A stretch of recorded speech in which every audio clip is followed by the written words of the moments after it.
Una breve introducción de quién soy yo. Yo soy Michael Galeano, soy colombiano, mi esposa es Gaby, ella es de Guatemala. Hemos pasado casi de la mitad o más de nuestra mitad de nuestra vida en Estados Unidos, específicamente en la en el estado de Florida, en la ciudad de Weston. Vinimos a Minnesota, ya van a ser hace 2 años, para estudiar en el seminario de Bethlehem. Tuvimos la gran oportunidad de estar ahí en el seminario de Bethlehem 4 años y recientemente salimos para Florida de nuevo. El deseo nuestro siempre fue plantar una iglesia o servir a una iglesia hispanohablante en el sur de la Florida. Y Dios nos ha dado esa gran bendición de plantar ahora gracia sobre gracia en la ciudad de Weston. Así que estamos muy gozosos, tenemos una pequeña princesa en casa. Yo le digo a mi esposa que desde que nació ella, mi esposa dejó de ser princesa, ahora ya es reina y ahora mi hija es princesa. Entonces mi princesa tiene 3 años recién cumplidos, nació aquí en Minnesota, así que está por ahí en la nieve corriendo feliz, recordando sus raíces minnesotanas. Así que doy gracias a Dios por eso. También este seminario, gracias a Broman & Holman, está siendo patrocinado por la casa editorial de Broman & Holman, así que le doy gracias yo a Dios por la vida de este ministerio de Broman & Holman. Déjame ver si algo más, tengo alguna información aquí. Bueno, estamos muy felices de empezar esta plática, este taller de hoy sobre qué es lo nuevo del Espíritu Santo en el nuevo pacto. Así que antes de comenzar en nuestra plática, en nuestro taller, yo quisiera de nuevo orar y pedirle precisamente a Dios, en el nombre de Cristo y por la obra del Espíritu Santo, que Él nos dirija en ese tiempo para que podamos crecer juntos, apreciar esta verdad y no simplemente apreciarla, pero a vivirla. Así que si me acompañas, vamos a orar por este tiempo. Padre Señor, venimos delante de ti reconociendo que solamente tú eres merecedor de toda gloria. Venimos delante de ti, Señor, porque sabemos que tú nos has dado este gran privilegio de conocerte. Padre Señor, yo te doy gracias porque, como el pastor Miguel compartía hace unos minutos, esta es obra tuya, por lo que Cristo hizo en la cruz, pero por la aplicación poderosa del Espíritu Santo que nos ha abierto nuestros ojos, nos ha dado un nuevo corazón para poder responder con deseo y con obediencia. Así que, Padre, yo te pido que tú nos ayudes, Señor. Ayúdanos, Padre. Gracias porque el predicador, el que enseña, es débil, y el que enseña también, Señor, necesita de tu sabiduría y no conoce lo que están pasando mis hermanos acá, que vienen de diferentes ministerios, específicamente las áreas de necesidad en sus vidas y en sus ministerios. Pero, Padre, gracias, porque servimos a un Dios que conoce todo y sabe todo y está para con nosotros. Así que sé por favor con nosotros, y que aún en la plática de esta mañana, Señor, de esta tarde, tú vengas y hables a nuestro corazón. Ven y háblanos por medio de tu poderosa palabra, en el nombre de Cristo Jesús. Amén. Así que tengo este gran privilegio de compartir con ustedes qué es lo nuevo del Espíritu Santo en el nuevo pacto.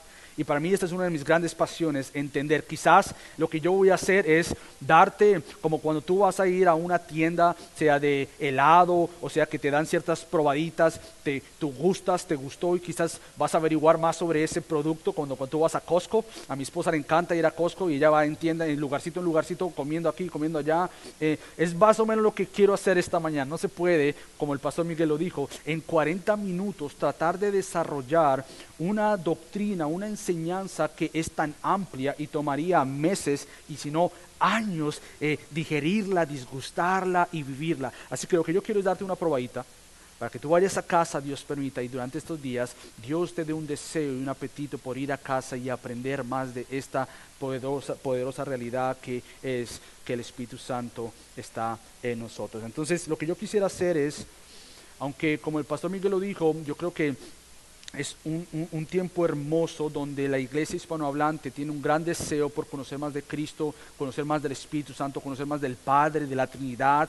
Yo pienso que durante los últimos, digamos, 30, quizás un poquito más, en la iglesia hispanohablante se ha enfatizado mucho el Espíritu Santo, y lo cual celebramos, pero a la misma vez hay un tiempo que podemos corregir algunas enseñanzas que quizás el Espíritu Santo no está siendo glorificado y en glorificando a Cristo, porque se han dicho cosas que Él simplemente no ha dicho y no está de acuerdo porque no está en su palabra. Así que aunque yo celebro este gran deseo del pueblo hispano por conocer más de lo que Dios ha dicho en su palabra en cuanto al Espíritu Santo, yo creo que también tenemos entonces que sentarnos y aprender mucho como iglesia hispanohablante, más de la palabra. Y esa es mi oración, que el Señor inquiete y te dé un despertar por conocer más de su palabra. Así que básicamente lo que yo voy a estar respondiendo es esa pregunta, y lo quiero hacer de la siguiente manera. Lo que yo quisiera hacer es tratar de defender y tratar de mostrar bíblicamente la siguiente tesis, y es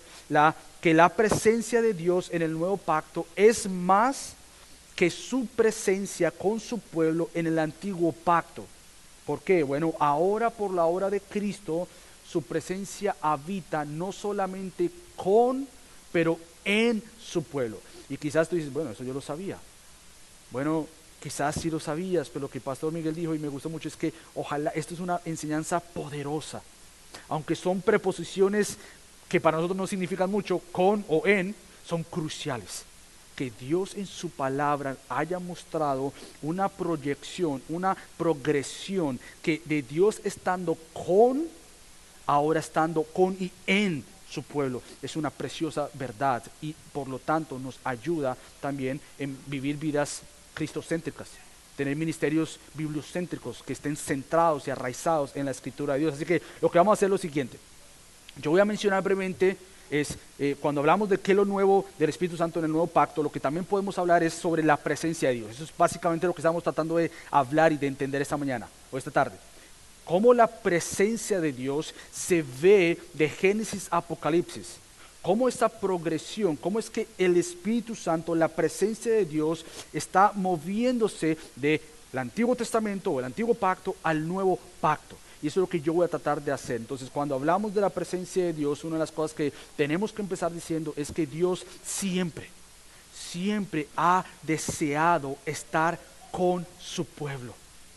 Una de las grandes verdades que han cambiado mi vida después de leer a Jonathan Edwards, cuando el propósito por el cual Dios creó el mundo, un libro que él escribió, es ayudarme a entender que Dios creó no porque le hayas hecho falta algo, sino que desde su plenitud, Él creó para comunicar su plenitud. Y entonces, Dios ha creado todo lo que tú y yo podemos ver con el propósito de darse a conocer, y no simplemente con el deseo de darse a conocer, sino que estar con su pueblo. Y mientras que la revelación progresaba, llegando a Cristo, ahora Él está no simplemente contigo, pero está en ti.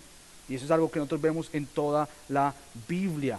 Pero lo primero que tenemos que comenzar entonces a hablar de la presencia de Dios, vamos a hablar también sobre algo que surge usualmente cuando hablamos de este tema, es, si la presencia de Dios estaba con el pueblo de Dios en el Antiguo Testamento, no dentro del creyente en el Antiguo Testamento, ¿cómo entonces la persona era salva? Entonces vamos a estar hablando de la regeneración, donde yo voy a poder explicar que la regeneración es la misma. La obra salvífica de Dios en los dos pactos es la misma, pero lo que vamos a terminar hablando es que si hay una diferente morada, si hay un lugar diferente de la residencia del Espíritu Santo. Y eso es lo que vamos a tratar de ver en la Biblia en estos pocos minutos que tenemos. Pero para comenzar hablando sobre la presencia de Dios, porque es un tema que es un poco complicado.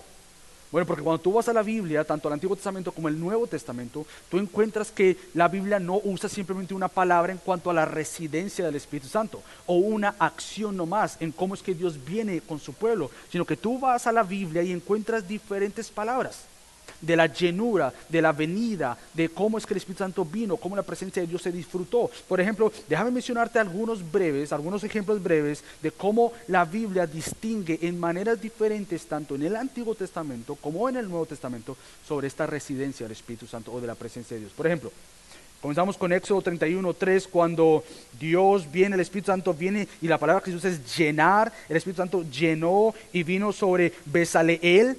Cuando Él viene a Bezaleel y le da a él un espíritu de conocimiento, de sabiduría y de toda arte, entonces llenó a este hombre, a Bezaleel. También se habla de ser o vivir o venir sobre alguien.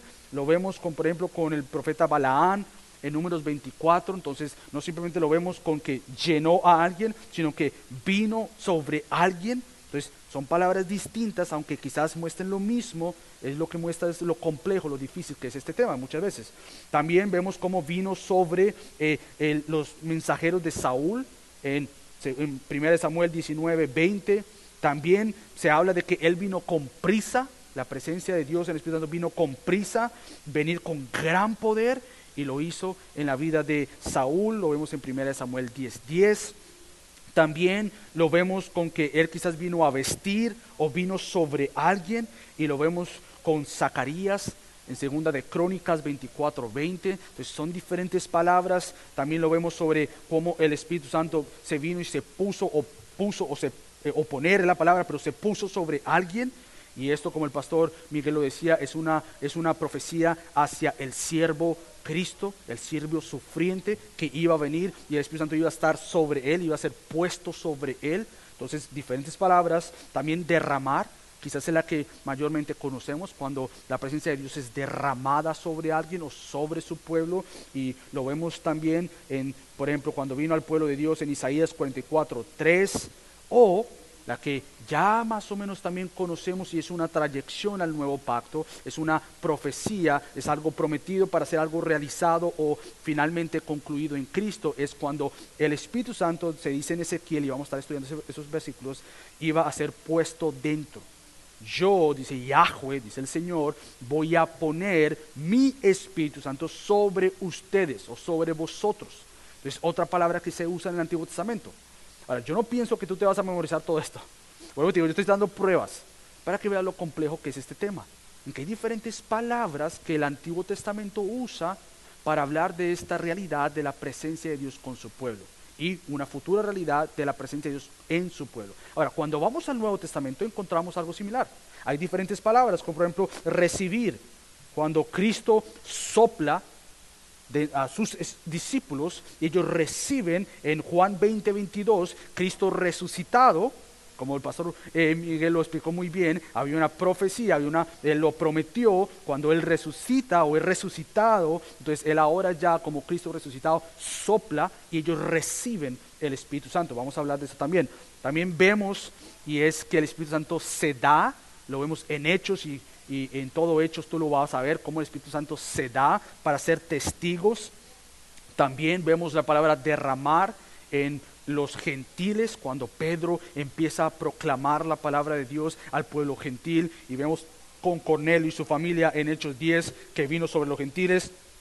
Juan también dice que van a ser bautizados por el Espíritu Santo, y obviamente esto podríamos hablar sobre qué significa esto, pero precisamente no es mi tema, aunque vamos a hablar sobre esto. Precisamente era la realidad que íbamos a ser llenos del Espíritu Santo, también caer sobre y venir sobre y llenar.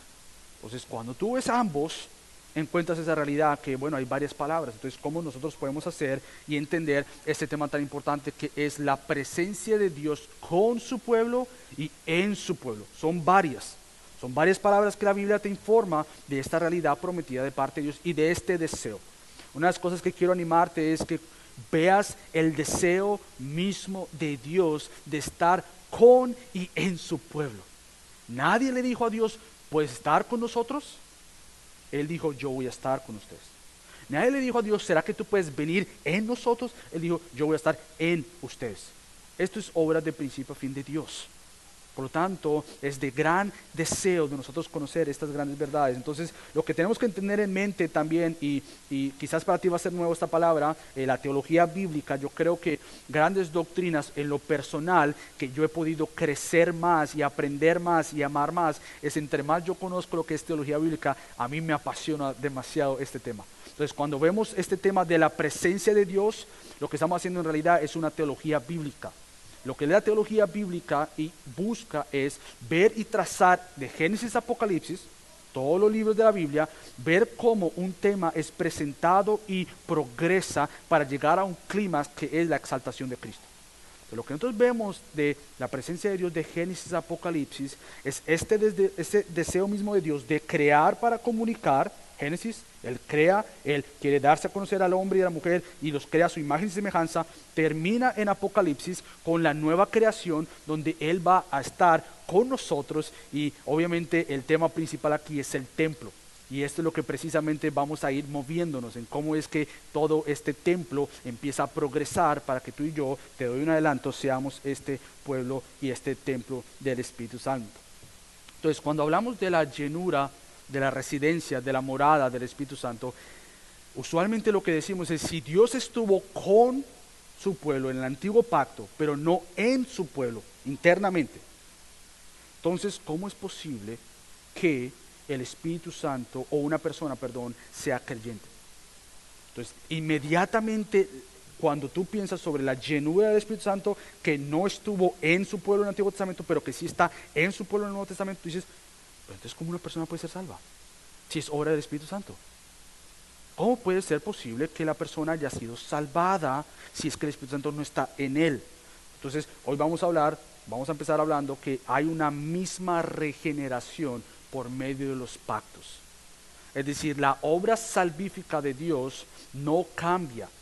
Él sigue obrando de la misma manera que obró en el Antiguo Testamento para salvar a su pueblo, en la misma manera que Él ha hecho ahora. Obviamente, en el Antiguo Testamento miraban hacia el futuro la cruz, nosotros miramos hacia atrás la cruz.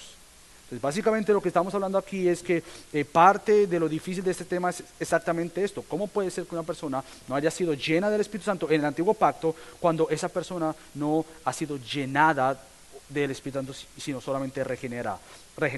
Ahora, déjame explicarte lo que es la regeneración. Para mí, otra aclaración que quiero dar en esta mañana es que todo esto viene de otras personas también. Entonces yo no pienso aquí descubrir algo nuevo, yo te estoy comunicando algo que yo he leído y aprendido, y al final, si quieres, yo te puedo dar los libros donde yo también he buscado esto, aunque lo he visto en la palabra principalmente. Es bueno tener referencia y decir, estos hermanos lo han visto también, no soy yo el único que se ha inventado algo, estos ellos también. Entonces, por ejemplo, Jim Hamilton, es un profesor del seminario de Southern en Kentucky, en Louisville. Él dice lo siguiente sobre la regeneración. Él dice, la regeneración es la obra de Dios de otorgar a seres humanos la habilidad, escucha esto, para escuchar, entender, creer, obedecer y entrar en el reino.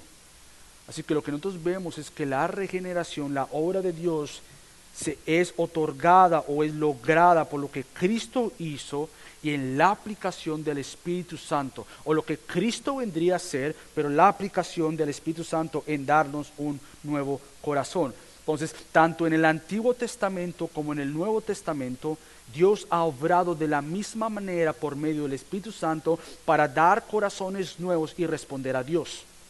Ahora, cuando hablamos de este tema también decimos, entonces, ¿todo Israel era salvo? No, dentro de Israel había algo que se llamaba el remanente. Dentro del remanente era este pueblo, el cual Dios otorgó un nuevo corazón, el cual Dios les dio el deseo de obedecerle a Él, de escucharle y de caminar conforme a Él, porque no todos obedecieron. Se fueron tras otros dioses, pero hubo un remanente que se mantuvo fiel. Y tú te preguntas, ¿cuál es la diferencia entre ese remanente y el resto de Israel? ¿Que ellos eran mejores? No. Que Dios lo que hizo en ellos fue regenerar su corazón. Entonces, la regeneración, la salvación, el darles un nuevo corazón, ha existido en su pueblo en el Antiguo Testamento. Por ejemplo, déjame leerte uno de mis versículos favoritos en Deuteronomio, capítulo 30. Deuteronomio, realmente, si tú quisieras entender parte de la ley, del Pentateuco, de los primeros 5 libros de la Biblia, de los que Moisés escribió, Deuteronomio es uno de estos que es crucial e importante. Y Deuteronomio capítulo 30, ya cuando Moisés ya llega casi al final de escribir Deuteronomio, y él ha estado hablándole al pueblo de Israel, diciéndole, hey, el llamado para ustedes es circuncidar vuestro corazón, circuncidar vuestro corazón. Y mientras que tú lees Deuteronomio, tú dices, esta gente es necia. Es más, es gente que no obedece al Señor. ¿Cómo puede ser posible que esta gente no obedezca al Señor? Y llega Deuteronomio 30 y es una de las promesas maravillosas, que no simplemente se aplican para el nuevo pacto, pero se aplican para el remanente también. Y fíjate lo que Dios, Yahweh, dice en Deuteronomio 30, versículo 6. Además, el Señor tu Dios circuncidará tu corazón y el corazón de tus descendientes. ¿Y cuál es el propósito de la circuncisión? De la regeneración, es lo que podríamos decir es similar. Circuncisión, regeneración, podríamos decir que significa lo mismo, de corazón. Bueno, ¿para qué? para que ames al Señor tu Dios con todo tu corazón y con toda tu alma, a fin de que vivas. Esto es una de las tantas promesas que vamos a ir mencionando, pero Deuteronomio 30 es como si fuera la base de la enseñanza de la regeneración, que más adelante, por medio de los profetas de Jeremías, Isaías, Ezequiel, que lo vamos a leer, vemos esta obra del Espíritu Santo regenerando el corazón, circuncidando el corazón, que Pablo lo interpreta así en Romanos 2, que dice que la circuncisión verdadera no es la de la carne, pero es la que se hace internamente en el corazón. Es una obra del Espíritu Santo. Entonces, en el Antiguo Testamento vemos al Espíritu Santo precisamente yendo y haciendo ese trabajo que solo Él puede hacer, y es dar un nuevo corazón para que amemos a Dios, para que le sirvamos a Dios. Entonces vemos estas promesas. Así que lo que vemos es cómo Dios en su obra y en su plan salvífico, Él deseó el remanente guardarlo, porque precisamente la promesa de Génesis 3:15 era que Él iba a guardar la simiente de la mujer. ¿Te acuerdas? Génesis 3:15, cuando después que Adán y Eva pecan y antes de la condenación viene la promesa y le dice: a ti te voy a poner como en enemistad, va a haber una guerra. Y toda la Biblia presenta esta tensión de la descendencia de la mujer versus el descendiente de la serpiente. Y vemos esta tensión, y de la descendencia de la mujer, la semilla, la simiente, iba a venir el Salvador. Y este es Cristo. Y tú ves toda la Biblia, cuando tú ves que el pueblo desobedece y desobedece y desobedece, y tú dices: pero entonces ¿qué? Dios, ¿tú no vas a salvar? Sí, Él tenía su pueblo y Él los mantuvo fiel, porque de ahí vendría el verdadero fiel, que es Cristo. Entonces toda la Biblia proyecta esa realidad. Entonces la regeneración en el Antiguo Testamento es obra posible por el Espíritu Santo. Entonces muchos llegan a pensar: no, es que la salvación empezó desde que Cristo murió. Bueno, la salvación de Cristo murió empezó para todos nosotros que estamos de este lado de la historia. Pero entonces, ¿Dios no salvó a nadie antes de Cristo? No, por supuesto que sí. Ellos fueron salvados de la misma manera que tú y yo somos salvados, y es confiando en las promesas de un Salvador. Ellos miraban al futuro, viene un Mesías, viene un Salvador, y por medio de imágenes y de tipos, ellos miraban y decían: viene un grande, viene el gran Salvador. Y nosotros ahora miramos hacia atrás y decimos: el Salvador ya vino. Este es el cumplimiento de todas las profecías y de todas las promesas de Dios. Por lo tanto, en el Antiguo Testamento vemos esto también. Ahora, si esta promesa está aquí en el Antiguo Testamento, en Deuteronomio 30, versículo 6, por tiempo no puedo hablar de las otras que tenía en mente, pero déjame mencionar, por ejemplo, Tito, aunque está muy relacionado con otro que voy a leer más adelante. Yo creo que Tito, en realidad, capítulo 3, versículo 6, nos ayuda a entender esta circuncisión de corazón, o esta regeneración que es por medio del Espíritu Santo. Entonces, lo vimos en el Antiguo Testamento. Y obviamente hay profecías y promesas que no pude leer, como Ezequiel, que lo vamos a leer brevemente porque está también ahí la llenura, Jeremías también. Pero si esta es la promesa de Dios en el Antiguo Testamento de circuncidar el corazón de su pueblo, ahora ¿cómo es que esto es posible en el nuevo pacto para nosotros? Ahora, Pablo describe a Tito en el capítulo 3, versículo 4 en adelante: pero cuando se manifestó la bondad de nuestro Dios Salvador y su amor hacia la humanidad, Él nos salvó, no por obras de justicia que nosotros hubiéramos hecho, sino por obras de justicia como comparación, sino conforme a su misericordia. ¿Y cómo es que esta misericordia es mostrada? Bueno, por medio del lavamiento de la regeneración y la renovación. ¿Y quién hace esto? Por el Espíritu Santo. Entonces, lo que básicamente diríamos: Dios siempre prometió la salvación, Cristo la compró, y el Espíritu Santo se encarga de aplicarla a tu vida. Es Él quien toma la obra terminada de Cristo y viene y la aplica a tu corazón, te da un nuevo corazón, te da oídos para escuchar, ojos para ver y un corazón para decir: yo quiero obedecerte, yo quiero amarte. Y eso no surge en nosotros, pero surge fuera de nosotros y en nosotros por medio del Espíritu Santo. Entonces, lo que vemos aquí es esta promesa. Dice que Él derramó sobre nosotros, otra vez derramó sobre nosotros. Podríamos hablar la promesa de la salvación, de la regeneración, pero como vamos a ver, para el nuevo creyente, el creyente del nuevo pacto, todo esto ocurre instantáneamente. Instantáneamente. Tú eres regenerado, eres llenado del Espíritu Santo, eres justificado, ¡boom!, de una vez. En el Antiguo Testamento ellos eran regenerados, pero la residencia, que vamos a ver que es diferente más adelante, era futura en ellos. El creyente en el Nuevo Testamento, la residencia no es futura, es inmediata. La regeneración es inmediata. La justificación es inmediata. La santificación es progresiva. Entonces lo que vemos es esta diferencia, que ambos sí eran regenerados de igual manera, pero lo complejo para nosotros entender esto es que cuando tú dices, pero ¿cómo era posible que ellos eran salvos y no tenían el Espíritu Santo? Porque nosotros estamos hablando de este lado de la cruz.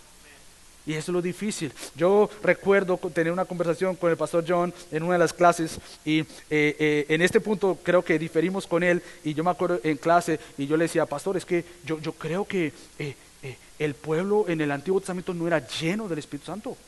No, ¿cómo que no, Michael? Tiene que ser lleno, porque ¿cómo puede ser posible que una persona sea salva y no llena del Espíritu Santo conforme a Romanos 8? Que el que no tiene el Espíritu no puede obedecer a Dios.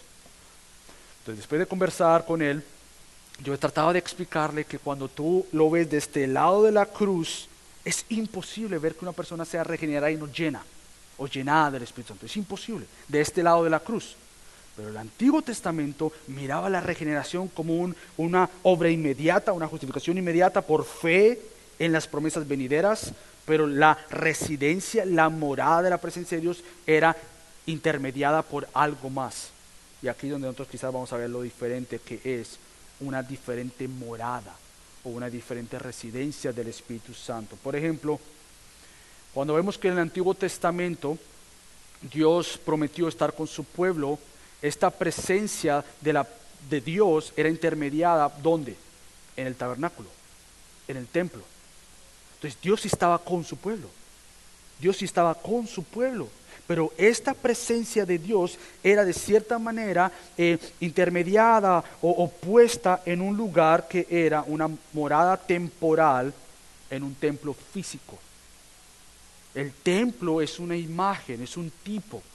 Y lo que el lector hace cuando lee la Biblia es decir, ok, hay un templo aquí, hay un tabernáculo. El lector lee porque ya tú tienes toda la Biblia y dices, esta imagen ¿a qué apuntaba? ¿Cómo yo veo esto por medio de los ojos de ahora de Cristo?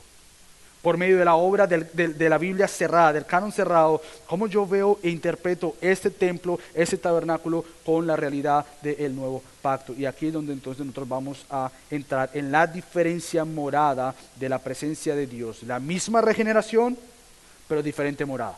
Entonces lo que nosotros vemos ahora es, por ejemplo, vemos en Éxodo 40, en versículo 34, cuando ya viene esta obra terminada, Dios le da la ley a Moisés, el pueblo desobedece, cae en pecado, Dios los quiere destruir por su santa justicia y santa ira, los quiere destruir por su pecado.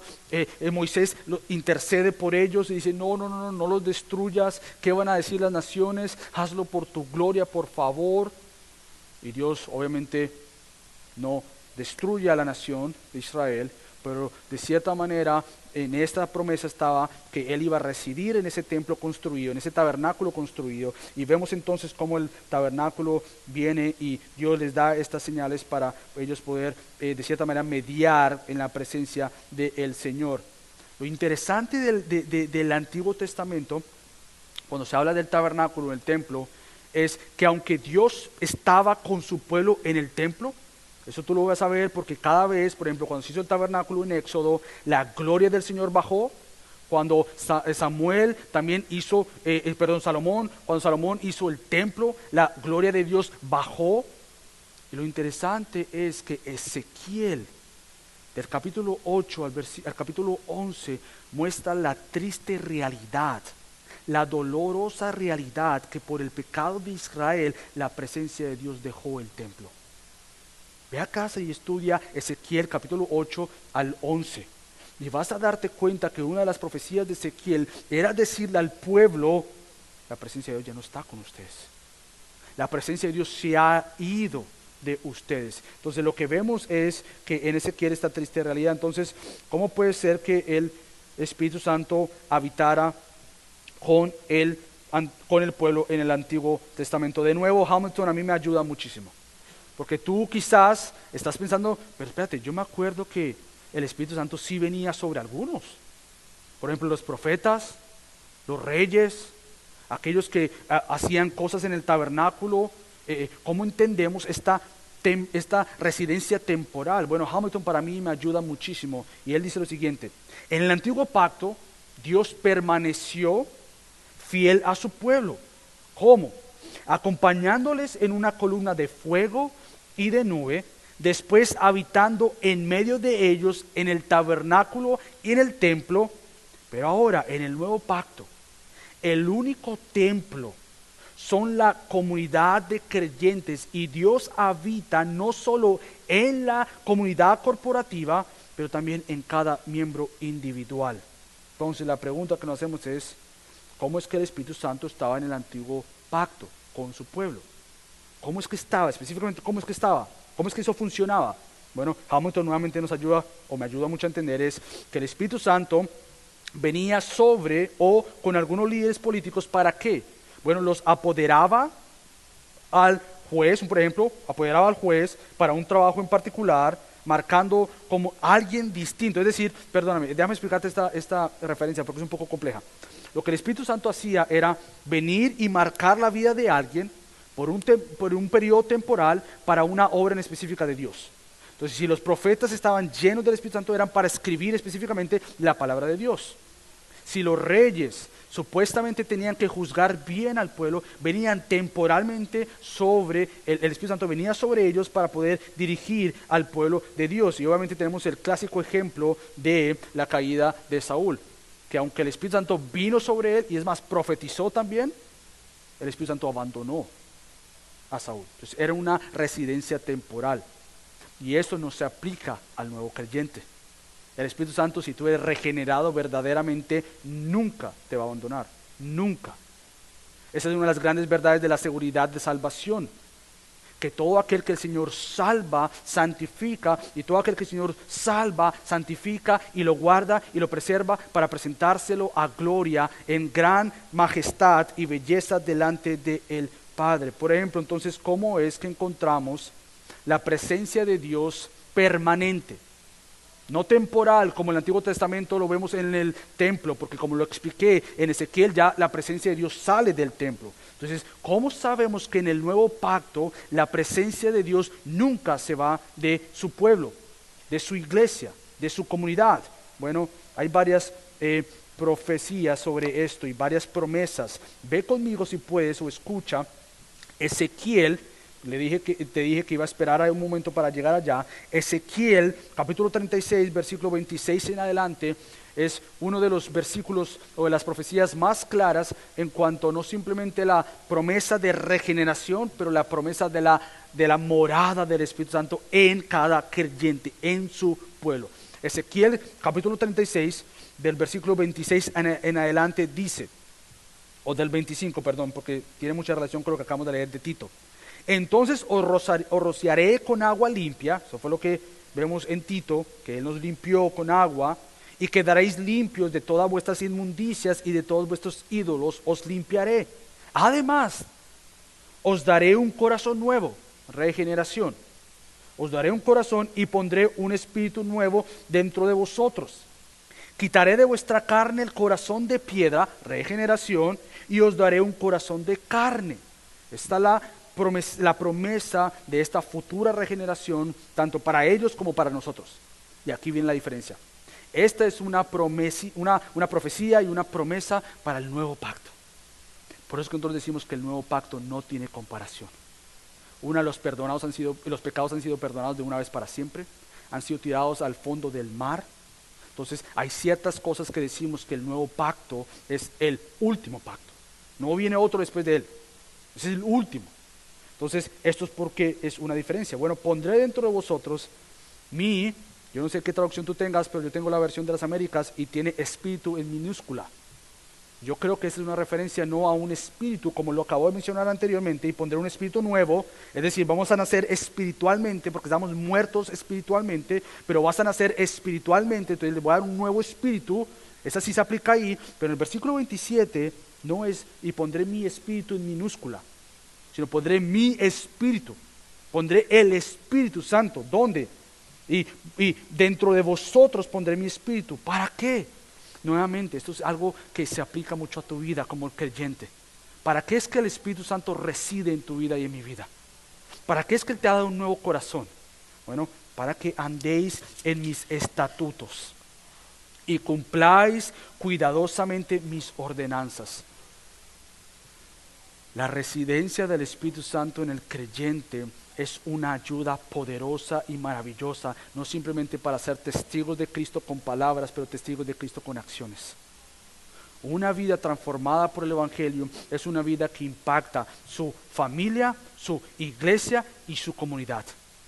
Ahora el creyente en el Nuevo Testamento, por la llenura del Espíritu Santo, no es que pueda ser perfecto, porque eso nunca va a ser posible, pero ahora puede buscar la obediencia, puede obedecer al Señor por las fuerzas que ahora residen en ti por Espíritu Santo. Yo siempre lo he dicho, ahora tú puedes ver la tentación, el pecado y ver a Cristo, y ahora por el Espíritu Santo que reside en ti, tú puedes obedecerle y cumplir cuidadosamente sus ordenanzas diciendo: el pecado no me va a saciar.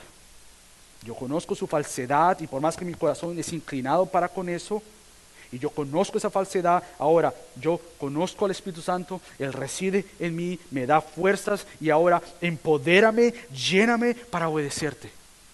Eso es lo que hace el Espíritu Santo en tu vida, creyente.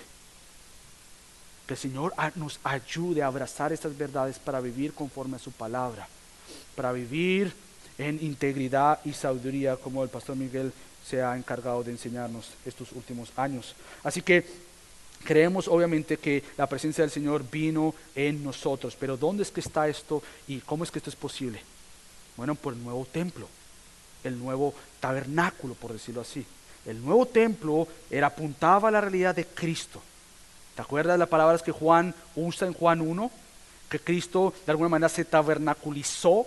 Él vino y moró con nosotros, Él vino y Él mostró, y las mismas palabras de cómo la presencia de Dios testificaba de su presencia en el tabernáculo, en el templo, cuando se mostraba su gloria. Cuando vamos a Juan capítulo 1, ¿cómo es que el verbo es mostrado? Hemos visto la exacta gloria de Dios. Entonces lo que hace la gloria de Dios en el tabernáculo anterior, en el templo anterior, es verificar y decir: este es el verdadero templo, este es el verdadero tabernáculo, y la gloria de Dios, Él muestra exactamente la misma gloria del Padre, dice Juan. Entonces cuando hablamos de que el templo se movía hacia el futuro, hacia una gloria venidera, era esta realidad que ahora Cristo es el nuevo pacto, es el nuevo tabernáculo, es el nuevo templo. Pero no simplemente esto, sino como el pastor Miguel lo enseñó ahorita, era una realidad no simplemente para Cristo, pero para el creyente. La llenura del Espíritu Santo no era una residencia nomás en Cristo, Él cumpliendo todas las profecías de Isaías, que pondré mi Espíritu sobre Él, es decir, sobre el siervo, sobre el prometido, sobre Cristo, el Mesías. Él va a tener el Espíritu Santo, Él va a poder hablar, sanar, Él va a poder curar. Este es Cristo, el Mesías, va a tener el Espíritu Santo. Y cuando Lucas nos relata que después de que Él fue tentado, Él va y entra a la sinagoga, pide el libro, lea Isaías, y Él lee la profecía de Isaías, que el Espíritu Santo iba a estar sobre Él, dando libertad al cautivo, dando vista al ciego, librando al pobre, y Él dice: hoy se ha cumplido esta profecía. El Espíritu Santo no simplemente también estaba con Cristo, pero esto era importante porque Él iba a rogar al Padre que no nos dejara huérfanos y que nos enviara el Paracletos, como el pastor Miguel enseñó, el ayudante, el asistente, aquel que iba a estar para y con nosotros. Y por ejemplo, déjame leerte brevemente ya para hablar de esta realidad de la presencia del Espíritu Santo sobre nosotros. Jesucristo mismo dice en Juan capítulo 7, versículo 38, Él dice así, en el versículo 37, en Juan 7:37: y en el último día, el gran día de la fiesta, Jesús, puesto de pie, exclamó en alta voz, diciendo: si alguno tiene sed, que venga a mí y beba. El que cree en mí, como ha dicho la Escritura, de lo más profundo de su ser brotarán ríos de agua viva. Y ahora Juan explica, pero él decía esto del Espíritu. Y fíjate lo que dice acá. Que los que habían creído en Él habían de recibir, futuro, habían de recibir, una vez tú creído, los discípulos que caminaron con Cristo no habían recibido el Espíritu dentro, habían sido regenerados, pero hasta que Cristo no muriera, no resucitara, esto no se iba a cumplir. Hasta la hora de la gloria de la crucifixión de Cristo no ser terminada y Él no haber dicho, mi obra es consumada, es que esto iba a ser cierto. Porque, dice Juan, el Espíritu no había sido dado todavía, pero ya habían creído. ¿Sí ve la diferencia? Yo espero ser claro. No habían creído, pero no habían sido llenados del Espíritu Santo. ¿Por qué? Bueno, dice, no habían creído todavía, pues Jesús aún no había sido glorificado. Lo que quiere decir entonces es que hasta que Cristo no fuera a la cruz, esta promesa del Espíritu Santo en ti no iba a ser una realidad. Habían creído, habían sido regenerados, pero la llenura del Espíritu Santo no iba a ser una realidad sino hasta que Cristo fuera resucitado de la muerte. Y Cristo, por tiempo no lo voy a explicar, pero obviamente tú sabes en Juan cómo Él ora, cómo Él promete, y Él dice, yo voy a rogar al Padre para que los envíe a este consolador y este ayudador, que los va a hacer recordar de todas las cosas que yo os he enseñado. No simplemente eso, sino también vemos la gran promesa que Él iba a estar en Juan 14:17, no simplemente con, pero en su pueblo. Él les dice a sus discípulos, miren, yo les comparto, les enseño, les digo lo siguiente, dice en Juan capítulo 14, versículo 16, que es donde yo creo que se ve 17, cuando Él dice en el versículo 16, y yo rogaré al Padre, y Él os dará otro paracletos, otro consolador, para que esté con vosotros para siempre. Y ahí no termina. Y dice, es decir, el Espíritu de verdad, a quien el mundo no puede recibir. ¿Por qué no puede recibir? Porque ni le ve, ni le conoce, pero vosotros sí lo conocéis, porque mora con vosotros y futuro, y estará en vosotros. Cristo lo que hace es cerrar una realidad de la presencia de Dios y comenzar otra realidad de la presencia de Dios. Él había estado con su pueblo, pero ahora va a estar con y en su pueblo. Y eso es una preciosa realidad. Lo que hace mostrarnos de nuevo es que la iglesia es el templo del Espíritu Santo, y esto trae muchas implicaciones para cómo vivimos como iglesia. Hace poquito leí a alguien en Twitter, se me escapa ahorita el nombre, decía, vemos muchos creyentes quizás, o discípulos, era la idea, pero poca transformación. Vemos iglesias llenas, pero poca transformación. Y lo que hace el Espíritu Santo es venir sobre y en nosotros para ayudarnos a ser más como Cristo. Para ayudarnos a entender la palabra de Dios, por supuesto que sí, pero aplicarnos la palabra de Dios. Para ayudarnos a ver su gloria, por supuesto que sí, pero para ayudarnos a vivir para su gloria. Entonces la idea del Espíritu Santo para ti y para mí como nuevo creyente en el nuevo pacto es que ahora esta presencia, dice Pablo a los Corintios, ustedes ahora son el templo del Espíritu Santo, por lo tanto viví siendo santos. Sé perfecto como nuestro Padre en los cielos es perfecto. Ahora esa es una realidad porque el Espíritu Santo reside en tu vida. Así que yo quiero animarte a que juntos podamos ver cada vez más cómo esta realidad es movida hacia el futuro, en que en los nuevos cielos y en la nueva tierra ya no va a haber un templo, sino que va a ser como una forma de templo la nueva creación. Ya no vamos a necesitar el sol porque la misma presencia de la gloria de Dios va a iluminarnos. Entonces la idea es que estamos en un templo, somos el templo, vivimos para Cristo, vivimos por Él y por medio del Espíritu Santo que ahora mora en nosotros, y anhelamos este futuro templo, esta futura realidad en los nuevos cielos y en la nueva tierra para poder vivir para Cristo. Ahora, ¿cómo esto se aplica en mi vida en un minuto? Yo quiero animarte que tú puedas ir a casa y rogarle a Dios, o aún aquí, rogarle a Dios, ayúdame a entender más cómo yo vivo para Cristo, aun cuando yo, Michael hablando, sé que todavía lucho con áreas de pecado, con áreas de impaciencia. Cómo yo vivo para Él. Y en vez de verte a ti mismo como la fuente de poder, tú veas la fuente de poder que está en ti por el Espíritu Santo. Que tú veas que Él está para ti, para que tú vivas para Él.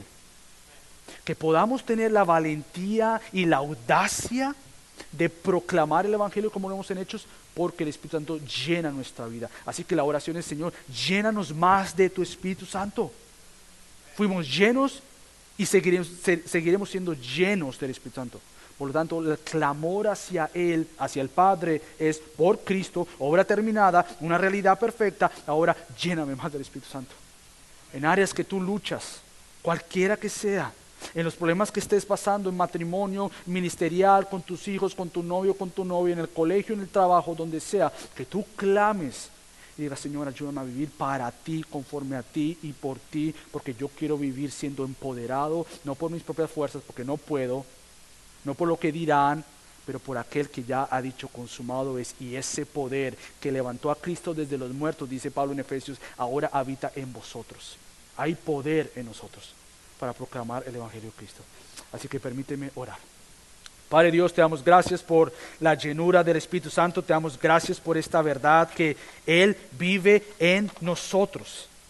Tu misma presencia, Señor, aunque a veces nos acostumbramos a esa preciosa verdad, Señor, ayúdanos a no acostumbrarnos, a no perder de vista que antes iban a un templo para buscar tu presencia, antes oraban hacia un templo para buscar tu presencia, ahora tu presencia mora en nosotros exclusivamente por la obra del verdadero templo que eres tú, Cristo.